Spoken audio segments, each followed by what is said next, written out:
YM6 news కి స్వాగతం. భద్రాద్రి కొత్తగూడెం జిల్లా అశ్వారాపురానికి చెందిన రాగి వీరాచారిపై వస్తున్న ఆరోపణలపై రాష్ట్ర ప్రభుత్వం వెంటనే స్పందించాలని సికింద్రాబాద్ కంటోన్మెంట్ కంటెస్టెడ్ ఎమ్మెల్యే అభ్యర్థి తెలంగాణ పోలీసు ఉద్యమకారుల అభివృద్ధి సంఘం రాష్ట్ర అధ్యక్షుడు బోర్గి సంజీవ్ డిమాండ్ చేశారు. మంగళవారం బోయినపల్లిలో ఏర్పాటు చేసిన మీడియా సమావేశంలో ఆయన మాట్లాడారు. గత కొద్ది రోజులుగా హైదరాబాద్ ఆర్టీసీ క్రాస్ రోడ్డులో గల హెబ్రోన్ చర్చిలో జరుగుతున్న పరిణామాలపై వీరాచారి ఎందుకు స్పందించడం లేదని ప్రశ్నించారు. ఇతనిపై రాష్ట్ర జాతీయ స్థాయిలో 33 కేసులు ఉన్నాయని, అదేవిధంగా 8 చెక్ బౌన్స్లు కేసులు పెండింగ్లో ఉన్నాయని, బ్రదర్ భక్త సింగ్ సొసైటీలో అదేవిధంగా హెబ్రోన్ చర్చి సొసైటీలో ఎలాంటి సంబంధాలు లేకపోయినప్పటికీ వాటికి సంబంధించిన నిధులను కాజేస్తూ అందరినీ భయభ్రాంతులకు గురి చేస్తున్నాడని ప్రశ్నించారు. కిరాయి గుండాలు రౌడీలతో చర్చిలో భక్త సింగ్ సొసైటీలో బెదిరింపులకు పాల్పడుతూ స్థానిక ఎమ్మెల్యే పోలీసుల సహకారంతో చర్చి భక్తులను ఇబ్బందులకు గురి చేస్తూ చర్చికి సంబంధించిన కోట్ల రూపాయలు దోచుకుంటున్నాడని ఆరోపించారు.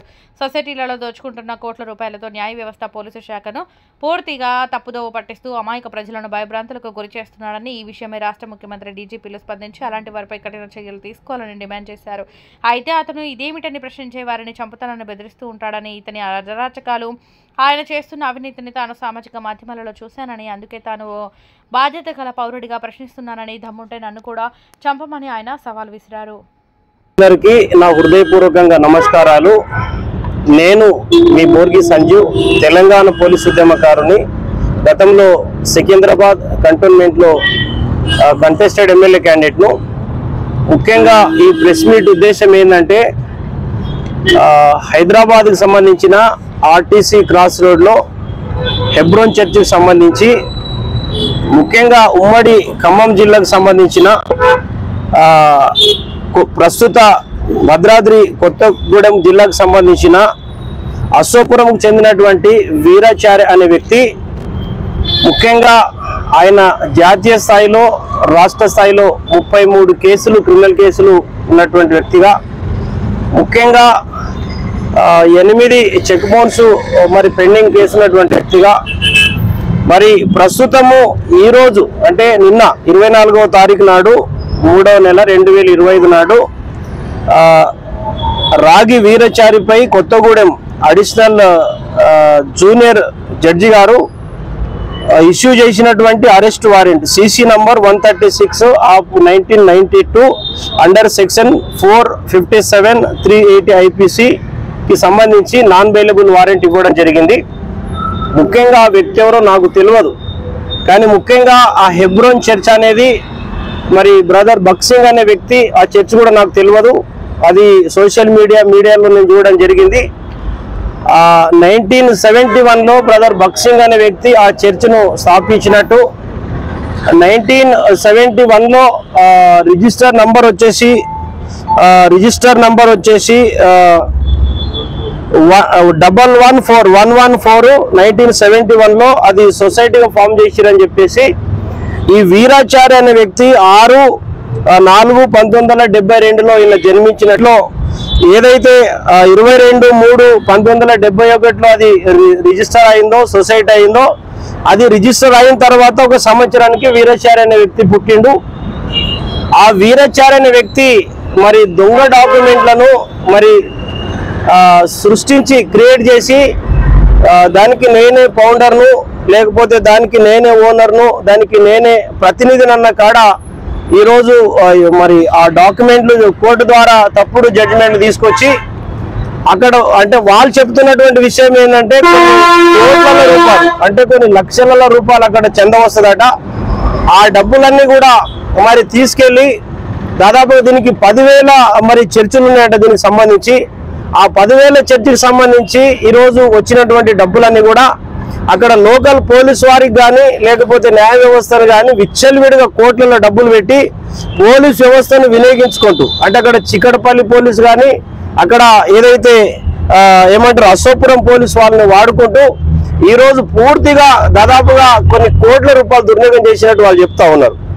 ముఖ్యంగా వీరాచారి మీ వ్యక్తిగత నాకు పరిచయం లేదు, ఆయన మీద నాకు వ్యక్తిగత ద్వేషం లేదు, ఆ చర్చి కూడా నాకు ఎలాంటి సంబంధం లేదు. కాబట్టి ఒక సామాజిక కార్యకర్తగా, తెలంగాణ ఉద్యమకారుడిగా ఆయన మీద వచ్చినటువంటి ఆరోపణలు మాత్రమే నేను విని, చాలా మంది ఆ బక్క జడ్సన్ లాంటి వాళ్ళు చాలా మంది పోయి అక్కడ ఇష్యూ చేసింది. కాబట్టి ఈరోజు ముఖ్యంగా నేను కోరేది ఏంటంటే, అక్కడ చర్చెస్లలో పాస్టర్లను బెదిరించడం కానీ, తర్వాత చాలా చర్చెస్లలో మరి కిరాయి రౌడీలను కిరాయి మనుషులను తీసుకెళ్లి చర్చిలను కబ్జా పెట్టడం కానీ కేవలం చర్చిలనే టార్గెట్ పెట్టుకుంటా కోట్ల రూపాయలు గడించే ప్రయత్నంలో భాగంగా ఈ కార్యక్రమం చేస్తున్నట్టు చెప్తా ఉన్నారు. ముఖ్యంగా ఈ ప్రెస్ మీట్ యొక్క ఉద్దేశం ఏంటంటే తనకు నాన్ బెయిలబుల్ వారెంట్ అయిందని చెప్పేసి మరి పంపడం జరిగింది జడ్జికి సంబంధించి. ముఖ్యంగా ఈ చర్చిలు కానీ మసీదులు కానీ లేకపోతే మందిర్లు కానీ ఇవి కుల మతాలకు అతీతంగా భక్తులకు సంబంధించిన ప్రాపర్టీలు. అది ఏ ఒక్క వ్యక్తిగతానికి సంబంధించిన విషయం కాదు. కానీ ఈరోజు ఆ చర్చిలు ప్రాపర్టీలు కానీ గుడ్ల ప్రాపర్టీలు కానీ మసీదుల ప్రాపర్టీలు కానీ వందల కోట్లలో ఉంటాయి. కాబట్టి ఈరోజు పని చేయక పని చేతగాక ఈరోజు చర్చిల మీద మందిర్ల మీద మసీదుల మీద కొంతమంది టార్గెట్ పెట్టి ఈరోజు డబ్బు సంపద డబ్బు ఇస్తే ఎన్నైనా సొసైటీలు మార్చుకోవచ్చు, డబ్బు ఇస్తే పోలీసు వాళ్ళు తీసుకోవచ్చు, డబ్బు ఇస్తే కోర్టుల జడ్జిమెంట్ కూడా మార్చొచ్చు. కానీ ఈరోజు న్యాయస్థానం మాత్రం మీకు వారెంట్ నాన్ బెయిలబుల్ వారెంట్ ఇచ్చిందంటే చట్టం బలంగా ఉంది, భారతదేశ చట్టము రాజ్యాంగం బలంగా ఉన్నది. కాబట్టి నువ్వు తప్పించుకోవడానికి వీల్లేదు. కాబట్టి వ్యక్తిగతంగా నీకు నాకు ఎలాంటిది లేదు. కాబట్టి ఇప్పటికైనా కూడా ఈరోజు ఒక ఉద్యోగి ఏదైనా తప్పు చేసి జైలుకు పోతే ఇమ్మీడియట్లీ ఆయనకు ఒకవేళ రిమూవ్ ఫ్రమ్ సర్వీస్ చేస్తారు. కానీ ఈరోజు ఇన్ని కేసులు ఇన్ని విషయాలు మీ మీద ఉన్నప్పటికీ కూడా మీరు అక్కడ సొసైటీలో కొనసాగడానికి వీల్లేదు. ముఖ్యంగా నేను పోలీసు వారికి అంటే డీజీపీ గారికి అక్కడ ఉన్న ఏసీపీ గారికి నేను విజ్ఞప్తి చేస్తున్నా, తెలంగాణ ముఖ్యమంత్రి కూడా విజ్ఞప్తి చేస్తా ఉన్నా. ఈరోజు కొన్ని చర్చెస్లలో కొంతమంది ఒక వీరచారనే కాదు హిందూ మందిరాలలో కూడా తర్వాత మసీదులలో కూడా కొంతమంది డబ్బుని టార్గెట్ పెట్టి అక్కడ అమాయకమైనటువంటి భక్తులకు భయభ్రాంతులకు గురి చేసి అక్కడ ఉన్నటువంటి ప్రాపర్టీలన్నీ కూడా దోచుకునే ప్రయత్నం చేస్తుండ్రు. కాబట్టి నేను ముఖ్యమంత్రి గారు కూడా కోరుతా ఉన్నా, ఈ ఇష్యూలో ప్రభుత్వం ఎక్కడైనా ఏదైనా మందిర్ మీద గుడి మీద లేకపోతే చర్చెస్ మీద మసీద్ మీద ఎక్కడైనా ఇట్లాంటి సంఘటన జరిగినప్పుడు తప్పకుండా మరి ఇంకోటి ఏంటంటే అక్కడ డబ్బును దుర్వినియోగం చేస్తూ అందరికి ఇచ్చి ఆగమాగం చేస్తున్నటువంటి పరిస్థితి ఉన్నది. కాబట్టి ముఖ్యమంత్రి గారు దయచేసి ఈ ఇష్యూ మీద మరి బాధ్యతగా సంబంధించిన అధికారులకు ఆదేశించి డిపార్ట్మెంట్ వాళ్ళకు ఆదేశించి మరి తప్పకుండా మరి చర్య చేపట్టాల్సిందిగా కోరుతా ఉన్నా. ఆయన ఒకప్పుడు ఒక అంగి ఒక ప్యాంట్ ఉన్నటువంటి వ్యక్తి ఈరోజు పెట్రోల్ బంకులు కట్టుకున్నాడు, తర్వాత చాలా బిల్డింగ్లు కొన్నాడు, చాలా ప్లేసెస్ కొన్నాడు, ఈరోజు కోట్లకి ఎదిగాడని చెప్పేసి వాళ్ళు చెప్తా ఉన్నారు. ప్రధానమైన డిమాండ్ ఏంటంటే మరి ఈయన ప్రశ్నించిన వాళ్ళను చంపుతాను బెదిరిస్తా ఉన్నాడట. నేను వీరాచారికి సూటి చెప్తున్నా, నా పేరు బోర్గి సంజీవ్, నేను తెలంగాణ పోలీసు ఉద్యమకారుని, ఒక సామాజిక కార్యకర్తను. ఈ రోజు నీకు 1000 గుండెలు ఉండొచ్చు కాక నీ దగ్గర కోట్ల రూపాయలు ఉండొచ్చు కాక నీకు దమ్ముంటే నా పేరు బోర్గి సంజు, నా గ్రామం బోర్గి గ్రామ పంచాయతీ, నా మండలం కంటి నారాయణకే నియోజకవర్గము సంగారెడ్డి జిల్లా. నా ఫోన్ నంబర్ 6305571634.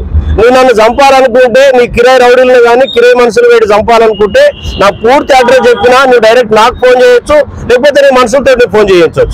కానీ సమాజంలో సంఘ విద్రోహ శక్తులను లాండ్ ఆర్డర్ క్రియేట్ చేసే వ్యక్తులను ఈరోజు గుడ్లకు సంబంధించి మసీదులకు సంబంధించి చర్చిలకు సంబంధించిన ప్రాపర్టీల మీద కన్నేసి కోట్ల రూపాయలు గడించడానికి ఇది ఒక మార్గంగా ఎంచుకొని ఈరోజు దాదాపుగా మరి రాష్ట్ర జాతీయ స్థాయిలో 32 కేసులు పెండింగ్లు, తర్వాత చెక్ బౌన్ కేసు, తర్వాత ఏది హెవీ వాటర్ ప్లాంట్ అని చెప్పేసి 1992లోనే 3,80,000 రూపాయలు 8,000 రూపాయలు ఆనాడు వాళ్ళ జీతాలు కొట్టేసినటువంటి వ్యక్తిగా చెప్తా ఉన్నారు.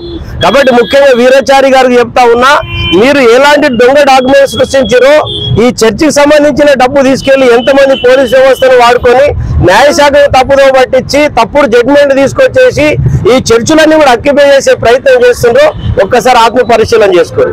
ఇంకోటి ఏంటంటే కులం ఏదైనా మతం ఏదైనా దేవుడు ఎవరైనప్పటికీ కూడా భగవంతుడు అనేటైనా తప్పుకు పనిష్మెంట్ ఇస్తాడు. కాబట్టి ఈరోజు చట్టాన్ని మీ చేతిలో తీసుకొని కోర్టును కూడా తప్పుదో పట్టించి కోర్టులో తప్పుడు ఆర్డర్ తీసుకొచ్చేసి ఈరోజు అక్కడ చర్చిలను డిస్టర్బ్ చేయడము, చర్చి పాస్టర్లను డిస్టర్బ్ చేయడము, అక్కడ ఉన్నటువంటి భక్తులను డిస్టర్బ్ చేయడం.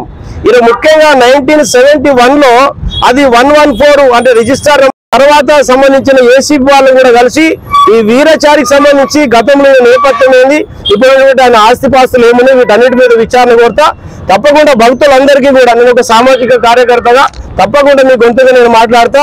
మీరు అభద్రత భావతకు లోను కాకుండా మీరు చట్ట పరిధిలో రాజ్యాంగ పరిధిలో తప్పకుండా న్యాయాన్ని మీరు నమ్ముకొని పోరాటం చేస్తే అంతిమ విజయం మీరైతే సందర్భంగా తెలియజేస్తూ